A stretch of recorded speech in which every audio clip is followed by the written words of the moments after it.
Video games are becoming increasingly popular in the United States and around the world. A recent study shows that 97% of American teenagers play some form of video game, whether it be on a console, a phone or tablet, or on the computer. Today I want to talk about the link between violent video games and violent behavior. Many newscasts or other groups have been talking about how violence is caused by video games, or even how mass shootings are caused because the person plays too much video games. There's no strong evidence that shows a link between violent video games and actually committing violent behavior. What I want to talk about today are some of the studies that have been done to try to prove this point, something called publication bias, and I also want to talk about how the media has been going after other forms of communication such as music and movies for the same thing long before video games were really talked about. So let's get into some of the studies. The fact of the matter is that it's very difficult to run a long-term study on whether or not video games affect violent behavior. You can't really follow someone around letting them play video games and then seeing if they do something violent, a few years into the future.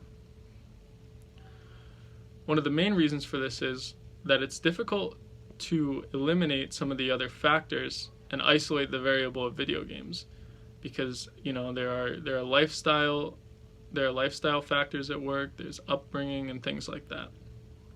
So you can't really do it that way. So what ends up happening is that scientists will have someone play video games, and then shortly after they will discuss their feelings or give them a survey asking them some questions about how they're feeling. And oftentimes what this shows is that people have violent thoughts after playing violent video games. However, you can't just translate this and make the assumption that because someone has violent thoughts after playing video games, that they will then go and commit violent behavior. Imagine if you watched a sad movie and then afterwards I asked you how you were feeling. You might say you're feeling sad. However, watching that movie isn't going to compel you to then go and commit suicide. And you might say that this is a drastic example. But then I would also say that claiming that video games are causing people to go and commit mass shootings is also a drastic example. You can't take the fact that someone's having violent thoughts after playing video games and then assume that they will then commit violent actions. The second thing that I want to talk about is publication bias.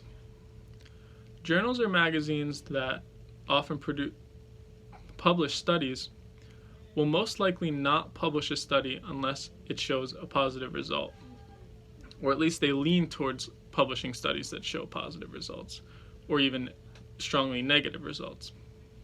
However, publications don't often publish studies that show inconclusive results. I think the reason for this is because they think that the studies will not be as interesting to read, or they don't want to give the public something to read that's inconclusive, and maybe they think they're wasting their time. The problem with this is there may be just as many or more studies that prove to be inconclusive as positive, but the readers will only get to read the studies that show positive results. This will then lead them to thinking that violence and video games have a strong correlation, even if in reality they don't. The last thing I want to talk about is how the media tends to use this excuse that, whatever form of communication someone's absorbing will cause them to be violent. They've been doing it for years. I found a study from 2003 claiming that the music someone listens to is causing them to act violently. The problem with this is that it's an easy scapegoat and something that the media goes to when they don't really want to get into the deep issues of what's going on. So what ends up happening is, people will be like, oh, those darn video games, or that darn music, and they'll dismiss the actual facts of the case, some of the intricacies of a person's life, and they won't get into those deep and complex issues. What I want to challenge everyone to do today is to not just believe the media when they say, oh, well, he plays too much video games. We have to really dig deep into the causes of these horrible crimes, and we have to get to the bottom of why this is happening so much. We can't keep using the scapegoat of video games or movies or music. it's not working, and we're putting Americans at danger in doing this. I challenge everyone to think about the real reasons this is occurring